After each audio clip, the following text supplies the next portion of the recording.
আমাদের বোবা অঙ্কুর কথা বলতে পারে না, ওর জন্য একটা বোবা মেয়ে দেখা হবে দিদি। একদম।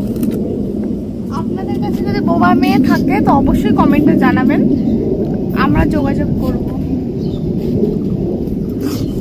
অঙ্কুর আমাকে একটা কেটে দে, নিজে দেখ বসে বসে খাচ্ছে।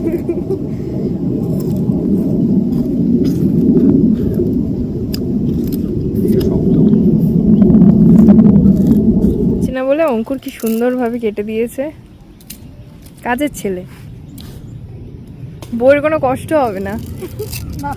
এদিকে শোনা যাচ্ছে মালিকের আওয়াজ, জানি না এদিকে আসবে কিনা। না আসুক, এখানে না। ভয়তে অঙ্কুর এখান থেকে উঠে এখানে চলে এসেছে। অঙ্কুর थोड़ा सा दे दो। এটা কাট, মুকুট কাট, এটা কাট কাট আরো কাট।